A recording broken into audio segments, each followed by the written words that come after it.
ऐतिहासिक मैदान रामलीला मैदान में आयोजित लोकतंत्र बचाओ रैली में उपस्थित हमारे इंडिया अलायंस के सभी हमारे नेतागण, कार्यकर्तागण, पदाधिकारीगण, दिल्ली, पंजाब, बिहार से आए हुए सभी हमारे अभिभावक, बुजुर्ग, माताएं, बहनें और नौजवान युवा साथी, आप सबका इस रैली में हम स्वागत करते हैं। आप सब लोगों का अभिनंदन करते हैं। ये दिल्ली की भीड़ बता रही है कि मोदी जी जिस तरह से आंधी की तरह आए थे उसी तरह तूफान की तरह चले जाएंगे। पहला रैली हम लोगों ने पटना में किया, दूसरा बॉम्बे में किया और तीसरा आज जो है दिल्ली में हो रहा है। और मैं बता दूं, देश के कोने कोने में जहां भी हम लोग जा रहे हैं वहां जनता का साथ, आशीर्वाद मिल रहा है। आज हम सब लोग एकजुट हुए हैं देश के लोकतंत्र, देश के संविधान, देश के भाईचारा को बचाने के लिए। जिस हिसाब से देश में बांटने का काम किया जा रहा है, भाई को भाई से लड़ाया जा रहा है, नफरत की राजनीति की जा रही है, उसलिए हम सब नेता आपकी लड़ाई के लिए हम सब लोग आए हैं और आपकी लड़ाई लड़ रहे हैं। और हम लोग सब लोग चाहते हैं कि इस लड़ाई में आपका साथ मिले, आपका आशीर्वाद मिले और आपका प्यार मिले। जो लोग नारा लगाते हैं अब की बार 400 पार, उनका मुंह है, कुछ भी बोलेंगे, लेकिन एक बात तय है, जनता ही मालिक है, आप मालिक हैं और आपको तय करना है कि देश के शासन में कौन बैठने का काम करेगा। आज यहां दिल्ली की जनता से पूछना चाहते हैं, वो लोग नारा लगा रहे हैं, टारगेट फिक्स कर रहे हैं अब की बार 400 पार। ऐसा लग रहा है कि पहले से ही ईवीएम सेटिंग हो चुका है। ये लोग फिर भी आप लोगों से पूछना चाहते हैं कि आप लोग, ये लोग जो नारा लगा रहे हैं, क्या वो सच होगा या वो सत्ता से बेदखल करिएगा? हाथ उठा के बताइए, इनको सत्ता से बाहर करना है कि नहीं करना? आज हम सब लोग देख रहे हैं कि देश में अघोषित इमरजेंसी लागू हो चुकी है।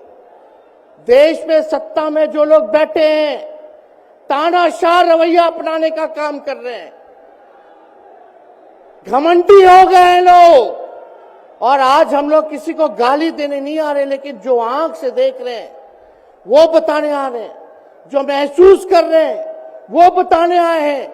सत्ता में लोग जो बैठे हैं, विपक्ष का धर्म बनता है, कर्तव्य बनता है कि उनसे हम लोग सवाल करें। आज मेरा मानना है कि देश में सबसे बड़ा अगर दुश्मन है तो बेरोजगारी है, महंगाई है, गरीबी है। आज यहाँ लोग हैं, नौजवान हैं, नौजवानों से पूछना चाहते, बताओ कितने नौजवान यहाँ जो हैं मोदी जी ने नौकरी दिया? हाथ उठा के बताइए। कोई नहीं मिलेगा। मोदी जी ने कोई नौकरी नहीं दी, सब कुछ जो है प्राइवेटाइज कर दिया। और हम लोगों ने बिहार में जब कांग्रेस लेफ्ट, इंडिया अलायंस की सरकार थी, 17 महीने में 5 लाख नौकरी हम लोगों ने देने का काम किया। आज किसान तबाह है, युवा परेशान है, लेकिन किसानों से मोदी जी को मिलने का समय नहीं है। मोदी जी मिलते तो प्रियंका चोपड़ा से मिलेंगे, किसानों से नहीं मिलेंगे। अक्षय कुमार को इंटरव्यू देते थे पिछले चुनाव में, इस बार बिल गेट्स को बुला करके इंटरव्यू देने का काम कर रहे हैं।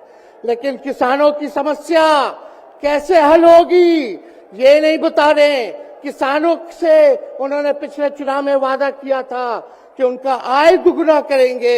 आज किसानों पर मोदी जी ने तलवार चलाने का काम किया है, जो हमारे अन्नदाता हैं।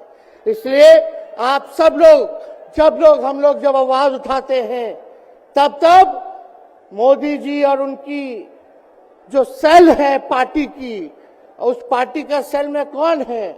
ईडी है, सीबीआई है, इनकम टैक्स है। लालू जी को तो कई बार सताया गया, मेरे ऊपर मुकदमा किया गया, मेरी मां पर, मेरी बहनों पर, मेरे जीजाओं पर, मेरे पिता के जितने संबंधी थे सब पर केस मुकदमा किया।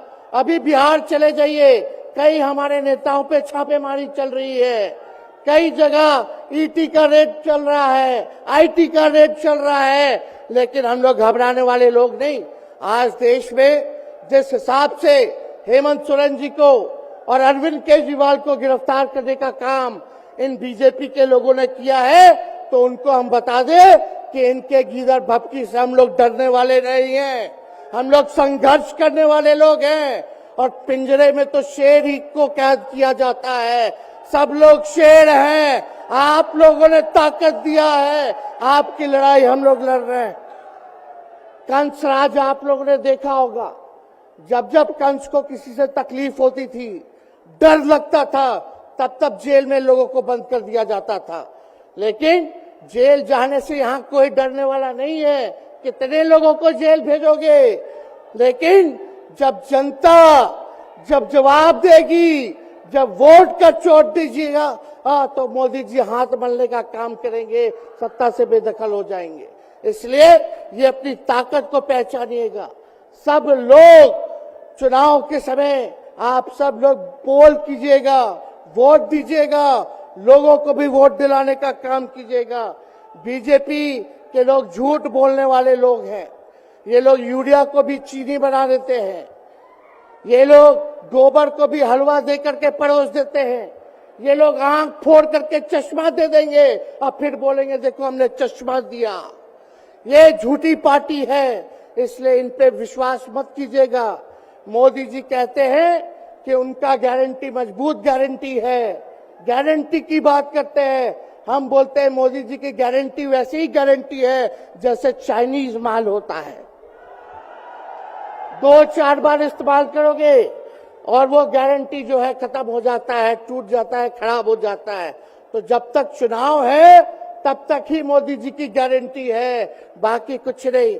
2 करोड़ रोजगार का क्या हुआ, 15-15 लाख रुपए का क्या हुआ, ये जवाब नहीं देने वाले, लेकिन हमेशा जो है प्रोपेगेंडा चलाने का काम करते हैं और लोगों को भटकाने का काम करते हैं। इसलिए आप सब लोगों को सावधान रहना पड़ेगा। इनके झूठ पे आप लोग विश्वास मत कीजिएगा।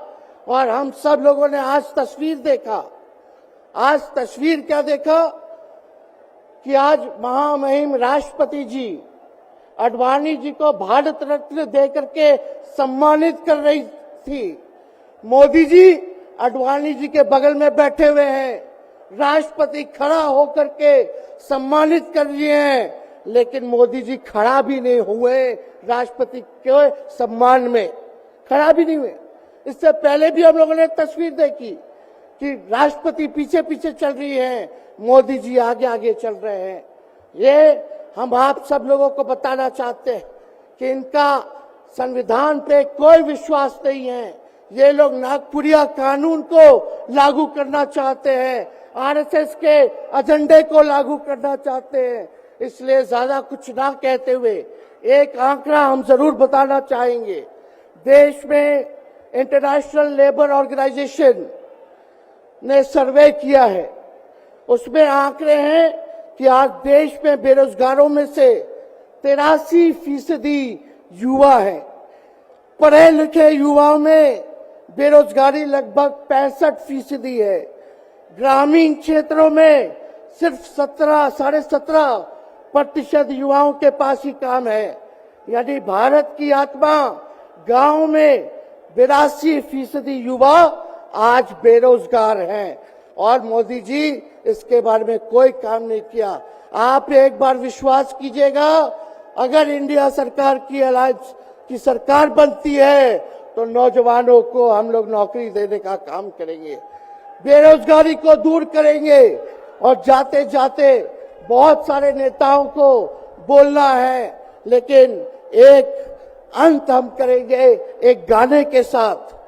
और आप लोगों ने गोविंदा का फिल्म का एक गाना सुना होगा कि तुम तो धोखेबाज हो, वादा करके भूल जाते हो।